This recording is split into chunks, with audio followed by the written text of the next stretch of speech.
ప్రభువునందు ప్రియమైన దేవుని బిడ్డలారా, లోకరక్షకుడు, సర్వశక్తిమంతుడు, పునరుద్ధానుడు అయిన యేసుక్రీస్తు ప్రభుని శ్రేష్టమైన ఘనమైన నామములో ఈ అరుణోదయ ధ్యానములో పాల్గొంటూ ఉన్న మీకందరికీ కూడా ఉదయకాలపు శుభములు మరియు వందనాలు తెలియజేస్తూ ఉన్నాను. అందరూ క్షేమంగా ఉన్నారు కదా? దేవుని మహా ఉచితమైన కృపను బట్టి గత రాత్రి అంతయు కూడా ప్రభువు మనకు సుఖమైన విశ్రాంతిని దయచేసి ఈ అరుణోదయమున మనమందరము క్షేమకరముగా లేచి ఆయన పాద సాన్నిధ్యములో విశ్వాసముతోనూ కృతజ్ఞతతోనూ ఆయన పాద సాన్నిధ్యములో ఆయనను స్తుతించి ఆరాధించుకోవడానికి ప్రభు మనకు అనుగ్రహించిన ఈ మంచి సమయమును బట్టి దేవాది దేవునికి స్తుతులు, స్తోత్రములు, వందనములు చెల్లిస్తూ ఉన్నాను. ప్రియులారా, ఈరోజు జన్మదినములు, వివాహ దినములు, ఆయా ప్రత్యేకమైన దినములు జరుపుకుంటున్న ప్రియబిడ్డలందరికీ కూడా హృదయపూర్వక శుభాకాంక్షలు తెలియజేస్తూ ఉన్నాను. దేవుడు మిమ్మల్ని మెండుగా దీవించి ఆశీర్వదించాలని, ఇలాంటి సంతోషకరమైన దినాలు మరెన్నో మీ జీవితంలో మీరు జరుపుకోవాలని దైవ సేవకునిగా మీ కొరకు కాంక్షిస్తూ, మీ కొరకు ప్రార్థిస్తూ ఉన్నాను. ప్రియులారా, ఈ అరుణోదయ ధ్యానములో మనమందరము కలిసి ప్రభుని నామమును స్తుతించుటకు గాను 451వ కీర్తన సర్వచిత్తంబు నీదేనయ్యా స్వరూపమిచ్చు కుమరివే అనే కీర్తన పాడుకుందాం.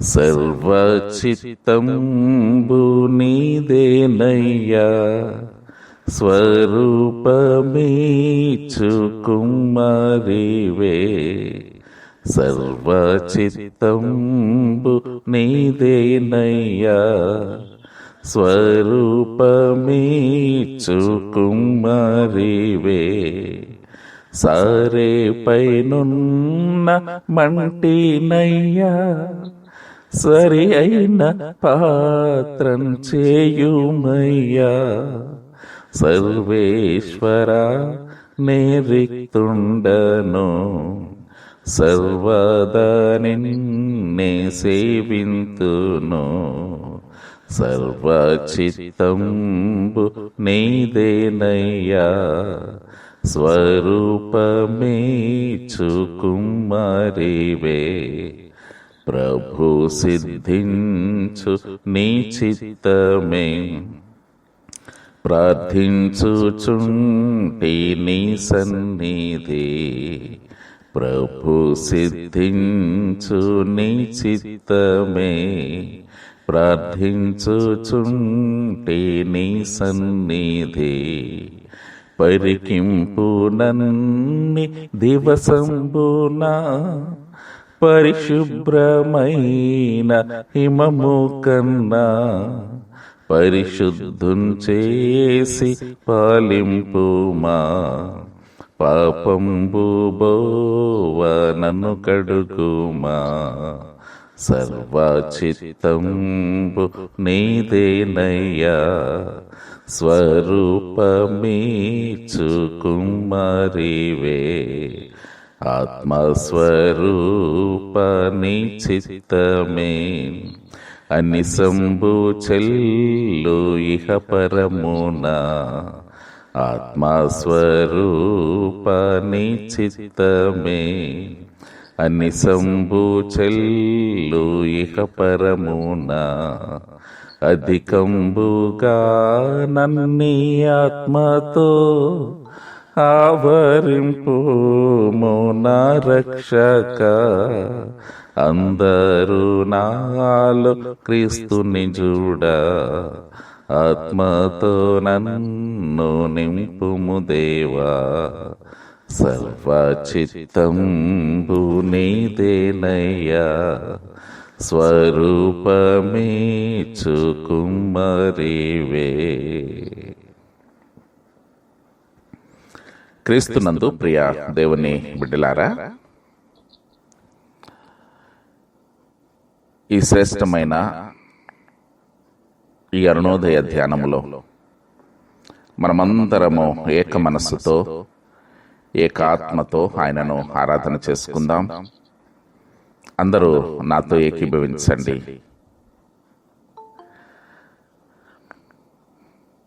తండ్రి యొక్కయో, కుమారుని యొక్కయో, పరిశుద్ధాత్మ యొక్కయో నామమున ఆమేన్. దయతో ఈ మాటలు నా వెనుక చెప్పండి. ప్రభువా మమ్మను కనికరింపుము, క్రీస్తు మమ్మను కనికరింపుము, ప్రభువా మమ్మను కనికరింపుము.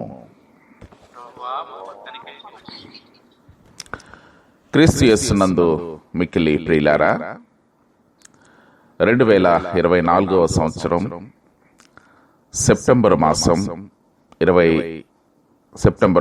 9వ దినపు అరుణోదయ ధ్యానము కొరకు ఏర్పాటు చేయబడిన పరిశుద్ధ లేఖన భాగాన్ని చదువుకుందాం. 2024వ సంవత్సరం సెప్టెంబర్ మాసం 9వ దినపు అరుణోదయ ధ్యానము కొరకు ఏర్పాటు చేయబడిన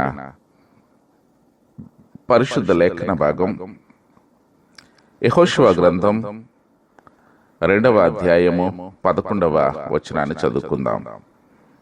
యెహోషువ గ్రంథం 2వ అధ్యాయం 11వ వచనం. మేము వినినప్పుడు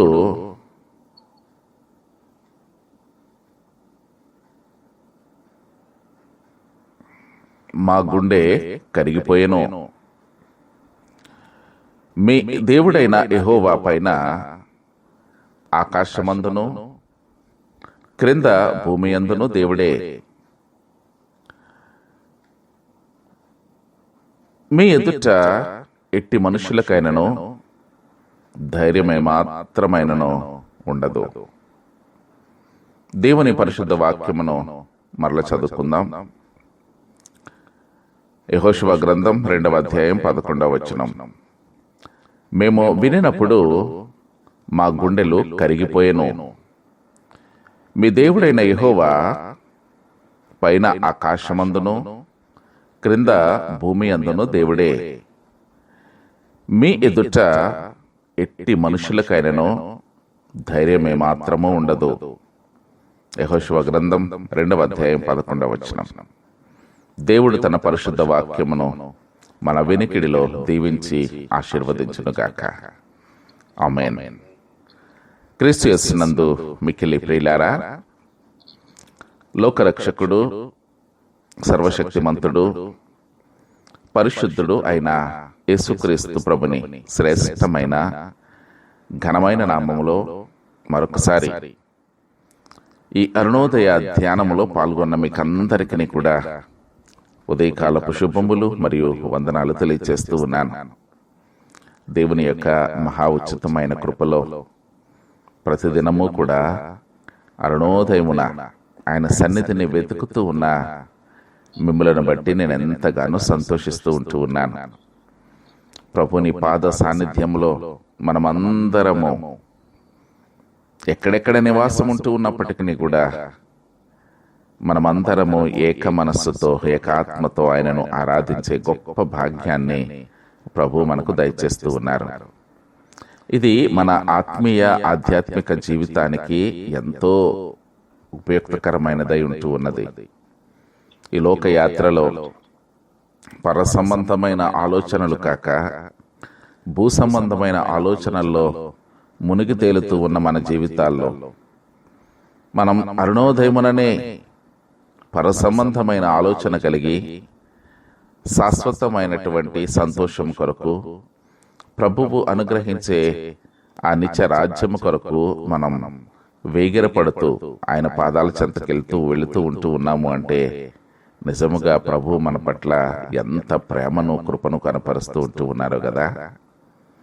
ప్రియ విశ్వాసులారా, అనుదినము దేవుని యొక్క మాటలు మిమ్మలను బలపరుస్తూ ఉన్నాయని, దేవుని యొక్క పరిశుద్ధమైనటువంటి వాక్కుల ద్వారా మీరు మీ ఆధ్యాత్మిక జీవితాన్ని బలపరుచుకోవడం మాత్రమే కాదు కానీ భౌతికపరమైనటువంటి ఈ లోకంలో ఎలా జీవించాలో, క్రైస్తవ విశ్వాసపు అనుభవాలలో మనం ఎలా ప్రవర్తించాలో మీరు అనుదినము నేర్చుకుంటూ ఉన్నారని భావిస్తూ ఉన్నాను.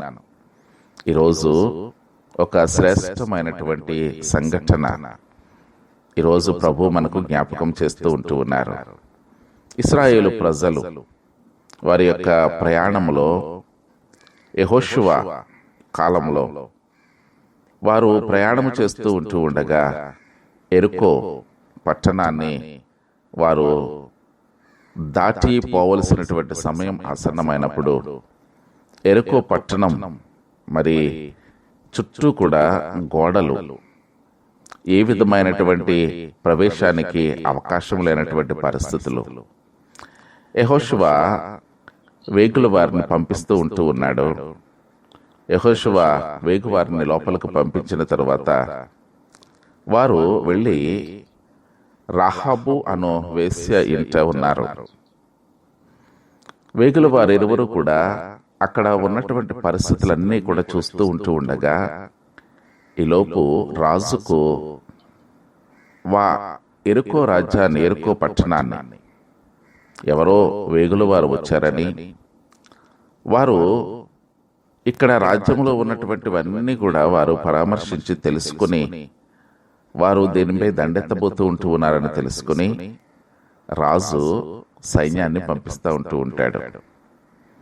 గమనించండి, వచ్చిన యెహోషువ పంపించిన ఇరువురు వేగు చూడడానికి వచ్చినటువంటి వారు రాహాబు ఇంట ఉన్నప్పుడు ఎప్పుడైతే సైన్యం, రాజు పంపించిన సైన్యం రాహాబు దగ్గరకు వచ్చిందో, రాహాబు ఎంత వివేకముతో ప్రవర్తించిందో, రాహాబు ఎంత దైవ చిత్తానుసారమైనటువంటి కార్యాన్ని నిర్వర్తించిందో పరిశుద్ధ గ్రంథంలో మనం చూస్తాం. గమనించండి, రాహాబు అక్కడికి వచ్చినటువంటి ఆ వేగుల వారితో పలికినటువంటి మాటలనే మనము చదువుకున్నాం. ఏంటి ఆ మాటలు అంటే, రాహాబు ఒక వేశ్య, ఒక అన్యురాలు సర్వశక్తిమంతుడైనటువంటి ప్రభువును గుర్చి పలికినటువంటి మాట. మీ దేవుడైన యెహోవా మిమ్మును ఐగుప్తులో నుండి మిమ్మలను నడిపిస్తూ ఉన్న సమయంలో మీ ఎడల ఆయన చేసినటువంటి గొప్ప గొప్ప కార్యాలన్నీ కూడా మేము విన్నాం, తెలుసుకున్నాం. మీరు సముద్రాన్ని ఎలా దాటారో, ఆరిన నేలను ఎలా నడిచారో, మీకు ఆయన ఆహారం ఎలా పెట్టాడో, మీకు నీళ్లు కావాల్సి వచ్చినప్పుడు బండ నుండి ఆయన నీళ్లను ఎలా రప్పించాడో అన్నీ కూడా మేము తెలుసుకుని మీ దేవుడైన యెహోవా గొప్పవాడని నేను విశ్వసిస్తూ ఉన్నాను అని ఆ రాహాబు వేశ్య, ఆమె యెహోషువ పంపించినటువంటి ఆ వేగుల వారితో మాట్లాడుతూ ఉన్నది. మేము వినినప్పుడు మా గుండెలు కరిగిపోయాయి. మీ ఎదుట అక్కడ పలుకుతూ ఉన్న మాట, మీ దేవుడైన యెహోవా పైన ఆకాశమందును క్రింద భూమి అందును దేవుడే అని ఒక వేశ్య, అన్యురాలు పలుకుతూ ఉన్నటువంటి మాటలు. గమనించండి, నేను చాలా విశ్వాసిని, దేవుని కొరకు, దేవుని సన్నిధి కొరకు నేను ఏదైనా చేయగలను అని చాలా మంది తలంచుతూ ఉంటారు. గమనించండి, తీరా ఆ విశ్వాసము కనుపరచవలసినటువంటి సమయం వస్తే వారు విశ్వాసంలో బలహీనలైపోతారు. దేవుని కొరకు ఏదైనా చేయవలసినటువంటి అవసరత ఉంటే వారు ముఖం చాటేసి వేరే వారు ఎవరైనా చేస్తారులే అని తప్పించుకోవడానికి ప్రయత్నం చేస్తూ ఉంటారు. ఈరోజు ఒక వేశ్య రాహాబు ఎంత ధైర్యంగా ఆ వేగుల వారిని కాపాడిందో తెలుసా? వారిని వారి యొక్క గృహములోనే పెట్టుకుంది, వారిని పైన మట్టక మీదకి ఎక్కించింది, వారి మీద మరి అంతా ఏమీ కనబడకుండా సమస్తము కూడా చేసి వచ్చినటువంటి ఆ సైన్యంతో అంటా ఉంది, వారు సూర్యోదయం కాకముందే, పట్టణ గవిని తలుపులు వేయకముందే వారు నా వద్ద నుండి వెళ్ళిపోయారు, వారు నా వద్ద లేరు. మీరు త్వరగా వెళ్ళండి, వారు పట్టణపు గవిని తలుపులు వేయకముందే గనక మీరు వెళితే వారు మీకు దొరుకుతారు అని ఎంత ధైర్యంగా, ఎంత చకచక్యంగా, ఎంత వివేకంగా రాహాబు ప్రవర్తించిందో గమనించండి. రాహాబుకు తెలుసు, నేను చేస్తూ ఉన్నది రాజుకు తెలిస్తే రాజు నన్ను సంహరిస్తాడని రాహాబుకు తెలుసు. అయినప్పటికీ కూడా యెహోవా పైన ఆకాశమందును క్రింద భూమి అందును దేవుడే అని రాహాబు తెలుసుకుంది. ప్రియ విశ్వాసులారా, ఈరోజు ఈ సత్యాన్ని ఎరగని మనము చాలాసార్లు విశ్వాసంలో బలహీనమైపోతూ ఉన్నాం. దేవుని కొరకు గొప్ప కార్యములు చేయవలసిన సమయంలో ఆయన కొరకు మనం ఏమీ చేయకుండా ముఖం చాటు చేస్తూ ఉంటూ ఉన్నాం. మరి రాహాబు చేసిన ధైర్యం, ఆమె చూపిన త్యాగం, ఆమె గొప్ప లక్షణాలు దేవుని బిడ్డలను ప్రాణాపాయములో ఉన్న స్థితిలో రాజు ఆజ్ఞను ధిక్కరించిన కార్యం చేసింది. తన ప్రాణాల మీదకు తెచ్చుకుంది. తన ప్రాణాలకు తెగించి రాజుకు తెలిస్తే తనను చంపేస్తాడు అని తెలిసినా సరే దేవుని కొరకు తెగింపు కలిగిన కార్యం చేసింది. ఆమె ఇంటివారు తరువాత రక్షింపబడ్డారు. ఎంత గొప్ప ఆశ్చర్యమో కదా. నీవు దేవుని కొరకు ఏదైనా చేస్తే దేవుడు నీ కొరకు గొప్ప కార్యాలు చేస్తాడు.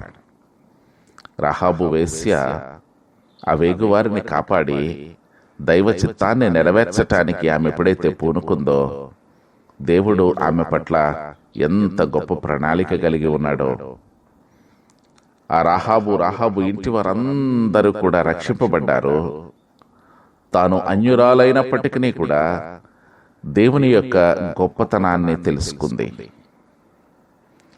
దేవుని బిడ్డల ఎదురుగానే దేవుని యొక్క నామ ఘనతను పొగుడుతూ ఉంటూ ఉన్నది. ఒక అన్యురాలు దేవుని నామాన్ని ఎంత ఘనపరుస్తూ ఉంటూ ఉన్నదో. ప్రియ సహోదరి సహోదరుడా, ఈరోజు నీవు క్రీస్తును ఎరిగి క్రీస్తును అనుసరిస్తూ నేను క్రీస్తుకు దాసుడును అని, నేను క్రీస్తుకు సేవకుడును అని, క్రీస్తే నా సర్వస్వం అని, క్రీస్తే నా గృహమునకు అధిపతి అని ఎన్నో మాటలు చెప్పుకుంటూ ఉంటాం కదా. ఇలాంటి ధైర్యము గొలిపిడే కార్యం, ఒకవేళ కష్టం, ప్రాణాపాయకర పరిస్థితులు వచ్చినా నాకేమైనా పర్వాలేదు అనే ధైర్యంగా క్రీస్తు కొరకు నీ జీవితంలో ఎప్పటి వరకు ఏదైనా చేయగలిగావా? నీ జీవితంలో ఎన్నో లెక్కలేని మేళ్లు ప్రభువు నీకు చేశాడు కదా, నీవు పొందుకున్నావు కదా. నేటికి కూడా కృప వెంబడి కృప, మేలుల వెంబడి మేలులు ప్రభువు నీకు చేస్తూనే ఉంటూ ఉన్నాడు కదా. ఈరోజు ఆయన కొరకు నువ్వేదైనా చేయగలిగావా? ఒక అన్యురాలు, ఒక వేశ్య, ఆ అన్యురాలు స్థానంలో ఒకవేళ నీవుంటే ఎటువంటి విశ్వాసాన్ని చూపిస్తావు? నిజముగా రాహాబు ఉన్న స్థలములోనే ఒకవేళ గనక నీవు నేను ఉంటే ఆ పని చేయగలిగిన వాళ్ళమైనా ఒకసారి ఆలోచన చేయండి. రాహాబు ఉన్న స్థానములోనే నీవు నేను గనక ఉంటే ధైర్యంగా ప్రభువు కొరకు నిలబడగలమా? ఆలోచించండి. నేనైతే అనుకుంటూ ఉన్నాను, నాకెందుకులే ప్రాణం మీదకి తెచ్చుకోవడం, మనకెందుకు, మనం ఉన్న స్థలంలో ఎక్కడో ప్రశాంతంగా ఎవరి జోలు లేకుండా ఇలా బ్రతికిస్తే చాలు అని అనుకుంటామేమో కదా. దేవుడు కూడా నీ గురించి ఒకవేళ అలా అనుకుంటాడేమో. ఈ బిడ్డ విషయం నాకెందుకులే, ఈ బిడ్డ విషయం నేనెందుకు పట్టించుకోవాలి, ఈ బిడ్డను నేనెందుకు ఆశీర్వదించాలి, ఈ బిడ్డ ప్రార్థన నేనెందుకు వినాలి, ఈ బిడ్డకు నేనెందుకు సహాయం చేయాలి అని ఒకవేళ ప్రభు అనుకుంటే ఎంత కష్టమో కదా. మనము భయంకరమైన దినాలలో ఉన్నాం, జాగ్రత్త. అందుకే ఈరోజు దేవుని కొరకు తెగింపు కలిగిన విశ్వాసం, తెగింపు కలిగిన కార్యాలు, దేవుని కొరకు ధైర్యముగా ముందుకు నడిచే కార్యాలు మన జీవితాల్లో ఖచ్చితంగా మనం చేయాలి. ఈరోజు ప్రభు మనలను ప్రేమించి మనలను పిలుస్తూ ఉంటూ ఉన్నాడు. అనేక పర్యాయాలు, అనేక రీతులుగా ఆయన నిన్ను పిలుస్తూ ఉంటూ ఉన్నాడు. ఎన్నో కార్యాలు మన జీవితాల్లో ప్రభు చేశాడు కదా. ఆ కార్యములు అన్ని అనుభవించిన మనము ఆయన కొరకు ఏం చేయడానికి మనం సిద్ధపడతా ఉంటూ ఉన్నాం. రాహాబు వచ్చిన వేగుల వారితో అంటూ ఉన్నది, మీరు దేవుని బిడ్డలు, మీ ఎదుట ఎట్టి మనుషులకైనను నిలబడడానికి ధైర్యం ఏమాత్రం ఉండదు. మేము ఎరుకోలో ఉన్నాం, ఎరుకోలో ఉన్న రాజు మమ్మలను పరిపాలన చేస్తూ ఉంటూ ఉన్నాడు. అయినా సరే మీ దేవుడు గొప్పవాడు, మీ దేవుడు ఆకాశం క్రింద భూమి క్రింద ఉన్న వాటి అన్నిటికంటే గొప్పవాడు. రాహాబు పలికిన ఈ మాట నీవు నేను పలకగలమా? ఆలోచన చేయండి. ఒక అన్యురాలు, ఒక వేశ్య దేవుని కొరకు ఎంత గొప్ప కార్యం చేసిందో కదా. ఈరోజు చరిత్రలో ఆమెను గూర్చి చెప్పుకుంటూ ఉన్నాము అంటే క్రీస్తు కొరకు ఆమె చేసిన గొప్ప త్యాగపూరితమైనటువంటి కార్యం. గమనించండి, తత్ఫలితంగా ఆ రాహాబు భయంకరమైనటువంటి పరిస్థితులు ఎదురైనప్పుడు కేవలం ఆ గృహము మాత్రమే, రాహాబు తన ఇంటి వారితో తనను తాను రక్షించుకున్న ఆ సంఘటన మనము ఒకసారి ఆలోచన చేస్తే దేవుడు ఎంత ప్రేమ కలిగిన వాడు కదా, దేవుడు ఎంత కృప కనికరాలు కలిగిన వాడు కదా. నిజముగా ఆయన కొరకు నువ్వేదో ఒకటి చేస్తే ఆయన నీ కొరకు గొప్ప కార్యాలు చేస్తాడు. నీవేమి చేయటం లేదు కనుకనే ఆయన నీకేమి చేయటం లేదు. గమనించు, నీవు ఆయన కొరకు ఏదో ఒకటి చేస్తే ఆయన నీ జీవితంలో శ్రేష్టమైన గొప్ప కార్యాలు చేస్తాడు. తలలో ఉంచుకుందాం, ప్రార్థనలో ఏకీభవిద్దాం. ఒక్క క్షణం మౌనముగా ఆయన పాద సాన్నిధ్యములో, ప్రభువా, నా జీవితంలో అనేక సంవత్సరాలు ప్రభువా నేను నీ కొరకు ఏమీ చేయలేకపోయాను. ప్రభువా, నేను విశ్వాసినని చెప్పుకున్నాను కానీ విశ్వాసయుతమైన కార్యాలు ఏవీ చేయలేదు. నీవంటే ఎంతో ఇష్టం అని చెప్పుకున్నాను కానీ నీ కొరకు ఎట్టి త్యాగపూరితమైన కార్యము కూడా నేను చేయలేకపోయాను. ప్రభువా, ఈరోజు ఒక అన్యురాలు, ఒక వేశ్య రాహాబును గురించి విన్నప్పుడు నేను సిగ్గుపడుతూ ఉంటూ ఉన్నాను. ఒక స్త్రీ, ఒక అన్యురాలు, ఒక వేశ్య నీ కొరకు ఎంత త్యాగపూరితమైనటువంటి కార్యం చేసిందో ప్రభువా, నేను నా జీవితంలో అలాంటి కార్యం నీ కొరకు చేయాలని ఆశిస్తూ ఉంటూ ఉన్నాను. ప్రభువా, నేను నీ కొరకు గొప్ప కార్యములు చేసే భాగ్యాన్ని నాకు దయచేయండి. ప్రభువా, నేను నా తండ్రి నీ కొరకు గొప్ప కార్యములు చేసి నీ నుండి గొప్ప కార్యములు ఆశించే అనుభవాలు నాకు నేర్పించండి. కృపగలిగిన తండ్రి, ఈ అరుణోదయమున నీ పాద సాన్నిధ్యంలో నచ్చినటువంటి నీ బిడ్డల కొరకు ప్రార్థిస్తూ ఉన్నాను. ప్రభువా, మేమందరము ఏక మనస్సుతో, ఏకాత్మతో అనుదినము నీ పాదాల దగ్గరకు వచ్చి నిన్ను స్తుతిస్తూ ఉంటూ ఉండగా ప్రభువా, నీ సన్నిధి మాకు తోడుగా ఉంచండి. నీ పరిశుద్ధాత్మను మాకు అనుగ్రహించండి. ఈ దినమంతా నీ కాపుదల్లో ఉంచండి.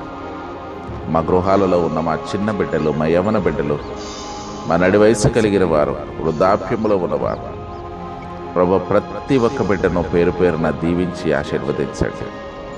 ప్రత్యేకముగా మా యవన బిడ్డలన్నీ చేతులకు అప్పగిస్తూ ఉన్నాను ప్రభువా. అయా, వారికి కావలసిన ప్రతి అవసరత వారి జీవితంలో జరగవలసిన ప్రతి మేలు నీవే అనుగ్రహించి వారిని తృప్తిపరచండి. కృపగలిగిన తండ్రి, ఈ అరుణోదయమున ప్రభువా, నీ పాదాల దగ్గరకు వచ్చిన బిడ్డలు ఎంతో ఆశతో నిన్ను వెతుకుతూ ఉన్నారు ప్రభువా. అయ్యా, వారి కొరకు నీవు దాచి ఉంచిన శ్రేష్టమైన దీవెనలు దయచేయండి. వారి హృదయాంతరంగములో ప్రభా ఏ విధమైనటువంటి ఆలోచనలు ఉన్నాయో, ఏ విధమైన కోరికలు ఉన్నాయో వాటిని సఫలపరిచి నీ చిత్తములో జరిగించండి నాయన. ప్రభువా, ఇదిగో నా తండ్రి, ఈ అరుణోదయమున అయ్యా ఇంకా అనేక మంది నిర్లక్ష్యం చేస్తూ ఉన్నారు ప్రభా. నీ సన్నిధిని వెతకలేకపోతూ ఉంటూ ఉన్నారు. ఇంత గొప్ప రక్షణను నిర్లక్ష్యం చేసిన ఎడల ఎలా తప్పించుకుందాము అని గ్రహించి ప్రభా రక్షణ మార్గములో పయనించడానికి సహాయం చేయండి. కృపగలిగిన తండ్రి, మేమేమై ఉన్నామో మా జీవితంలో ఏంటో సమస్తం ఎరిగిన దేవుడవు నాయన. ప్రత్యేకించి ప్రభువా, ఆంధ్ర రాష్ట్రాలలో, తెలుగు రాష్ట్రాలలో ఈ విస్తారమైన వర్షముల వల్ల ప్రభువా అనేక స్థలములలో ప్రభువా భయంకరమైనటువంటి వరదలు సంభవిస్తూ ఉంటూ ఉన్నాయి. అనేకమైన చెరువులు, వాగులు పొంగుతూ ఉంటూ ఉన్నాయి ప్రభువా. అనేక మంది ప్రభువా నా తండ్రి ప్రాణాలు కోల్పోతూ ఉన్నారు. అనేక మంది ప్రభువా నా తండ్రి వారి యొక్క గృహములను కోల్పోయి నిరాశ్రయులు అవుతూ ఉంటూ ఉన్నారు. అనేక మంది ప్రభువా తినడానికి తిండి లేని పరిస్థితుల్లో, ప్రభువా త్రాగడానికి నీరు లేని పరిస్థితుల్లో, అయా వేదనకరమైన దుస్థితిలో ఉన్నారు ప్రభువా. అయాటి బిడ్డలందరినీ నీ ఒక్కసారి జ్ఞాపకం చేసుకొనండి నాయన. ఈ భయంకరమైనటువంటి ఈ ప్రకృతి వైపరీత్యం ఎందుకు సంభవించిందో అని మేము గుర్తెరిగి అయ్యా నా తండ్రి మా జీవితాలను మార్చుకోవడానికి, నీ చిత్తమునకు విధేయులముగా మేము జీవించడానికి మాకు సహాయం చేయండి. నీ కృపచేత మమ్మల్ని ఎత్తిపట్టండి. ఈ అరుణోదయమున ప్రభువా, నీ పాదాల దగ్గరకు వచ్చిన నీ బిడ్డలందరినీ పేరు పేరున దీవించి ఆశీర్వదించమని, ఈ దినమంతా కూడా మేము చేసే మా పనులు, మా బాధ్యతలు, మా ప్రయాణాల్లో సహాయం చేయమని యేసు నామమున ప్రార్థన అడిగి వేడుకుంటూ ఉన్నాం తండ్రి. ఆమేన్.